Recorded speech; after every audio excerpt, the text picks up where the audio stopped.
Eu acho que é melhor eu falar um pouco das políticas públicas, porque eu sou do tempo que não existia, quer dizer, justamente eu resolvi abrir uma produtora de cinema e televisão quando o Collor, em 1899, quando o Collor chegou logo em 1990. Então, eu venho de um tempo em que não se tinha nada e hoje em dia se tem muita coisa.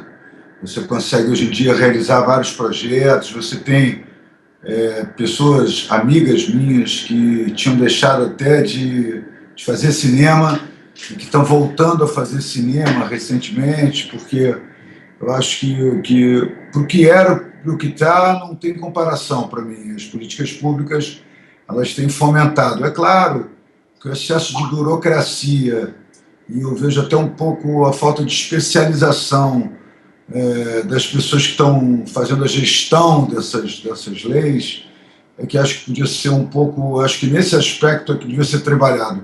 Se diminuir a burocracia, melhorar a mão de obra no sentido de conhecimento mesmo, sabe? Deixar de ser muito tecnocrata e ser mais, e ter que ter um pouco a percepção do artístico, será, de como se realiza um filme de verdade, e não apenas ser uma coisa teórica, ter alguma informação prática, de conhecimento prático, aonde dentro desses institutos que legislam. Então, eu acho que essa ponta é a primeira ponta que eu vejo como a necessidade real de um aperfeiçoamento da implementação dessas leis. Eu acho que primeiro passa por aí.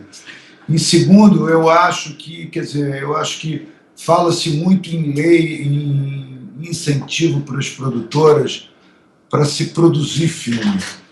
Mas eu acho que, apesar de um mérito não ser do distribuidor, do produtor, e sim do distribuidor, que é de lançar o filme, eu acho que como a participação, pelo menos no meu caso, eu acho que você falou do Gulani, que a pessoa tem produtores que têm uma característica de uma participação muito determinante e efetiva no lançamento dos filmes. Então, se eu fosse pensar em alguma lei, alguma forma, porque o P&A acaba sempre caindo no colo do filme, ou seja, no colo do produtor. E a distribuidora, ela tem um elemento de pressão muito grande sobre o produtor quando ela custeia e arrisca o P&A por inteiro. E é compreensível isso. O lado financeiro exercer pressão sobre quem não está colocando o dinheiro em risco. Então, acho que deveria existir alguma lei primeiro, eu não sei de que maneira, eu gostaria de começar, eu não sei como, mas eu acho que uma lei que ajudasse o produtor a lançar os seus filmes também. Eu acho que é um ponto que está um pouco, que não foi pensado, porque pelo menos eu não tenho conhecimento de uma lei que ajude diretamente ao produtor a buscar recursos para o lançamento para um filme dele, porque muitas vezes filmes autorais eles não são lançados porque não tem esses recursos, porque as distribuidoras não querem colocar em risco dinheiro próprio para o lançamento de um filme que às vezes eles não têm um cunho comercial como eles gostariam. Enfim, eu acho que um pouco das leis eu falei do que como eu vejo, de como era e de como que é muito melhor hoje em dia. E se para mim se tem eu acho que tem um aspecto a ser pensado ou desenvolvido, é uma maneira dos fomentos desse dinheiro todo para a produção de filmes, tanto para a área de desenvolvimento como para a área de produção, ela pensasse também em alguma linha para o lançamento, para suporte de comercialização da produção. E, infelizmente, as leis elas contemplam os projetos e não as produtoras.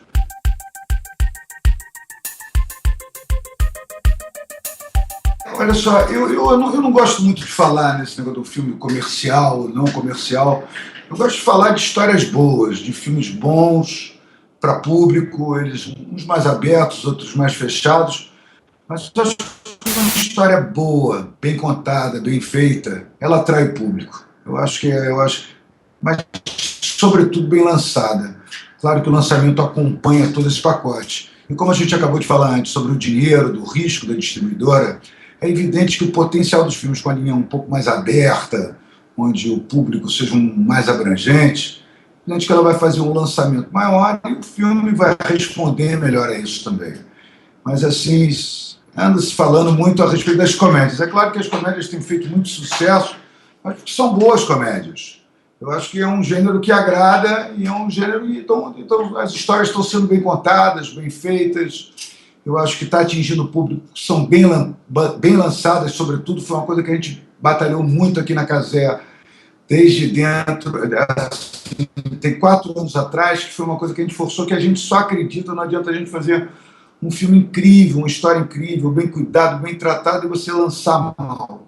O mercado está pedindo, ele tá começando, vamos dizer assim, eu acho que ano passado o filme nacional, o market share dele não foi tão bom, mas no ano anterior foi muito bom, e o final ele deu uma recuperada incrível. Esse ano já abriu com essa comédia, com De Pernas pro Ar 2, com uma bilheteria incrível, uma bilheteria de um grande blockbuster americano.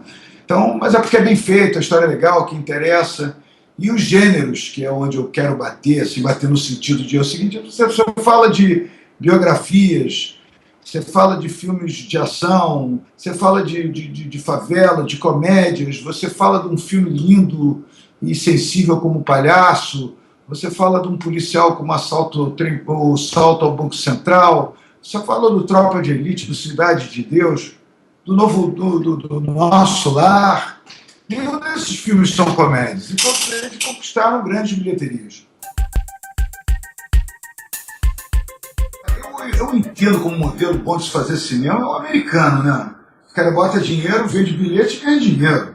Isso é legal, entendeu? Em qualquer filme bom, filme.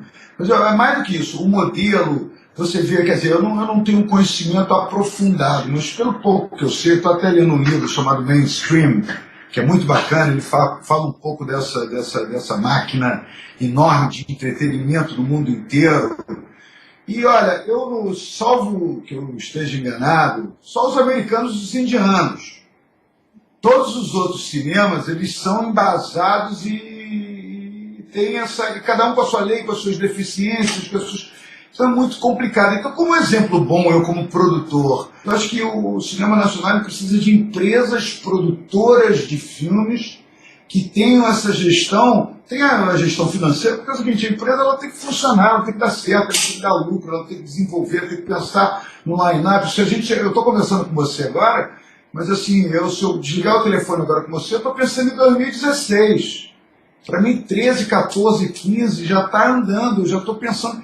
Então eu acho que é isso. Se a política que está aí, ela está me servindo para fazer um cinema que eu nunca fiz, eu acho que ela está sendo boa. O modelo ideal, eu acho que talvez eu não seja a pessoa mais preparada para falar aprofundadamente sobre os modelos. Mas eu acredito, se a gente está falando de empresa, eu acredito que empresa que funcione bem, que dê lucro. Então o cinema, para mim, eu vejo um pouco, eu acho que um filme autoral, que é como esse, é um filme, vamos dizer assim, um pouco mais fechado que o Retrovisor. Eu te falo hoje, eu estou fazendo um filme para ver 2 milhões de pessoas no cinema, não estou pensando de outra forma. E sendo um filme autoral, bem contado, uma história que é diferente de comédia, um gênero, mas eu estou pensando dessa maneira. Então, há um modelo novamente. Esse modelo que está aí, ele precisa... O fundo setorial, por exemplo, que é um lugar onde está uma grande parte dos recursos que financiam o cinema hoje em dia no Brasil, ele tem um modelo que ele está engatinhando. Ele não é um modelo meritocrático que deveria ser. A Argentina tem um modelo meritocrático que é muito bacana, mas para mim tem alguns outros problemas que também eles... Enfim, eu acho que, por exemplo, modelo... Eu acho que as leis deviam favorecer as produtoras, eu acho. Porque dali é que vai gerar o produto, entendeu? Eu acho as distribuidoras brasileiras, eu acho importante, porque senão as majors massacram. É toda essa cadeia, mas eu acho que o modelo que a gente está caminhando, que a gente está engatinhando, ele precisa ser aperfeiçoado e muito, sem dúvida nenhuma. Eu tenho que estudar para poder falar com propriedade disso, mas como no mundo inteiro também assim, há erros e reacertos, a gente não vai ser uma exceção à regra não, isso é que eu acho, com verdade, sinceridade.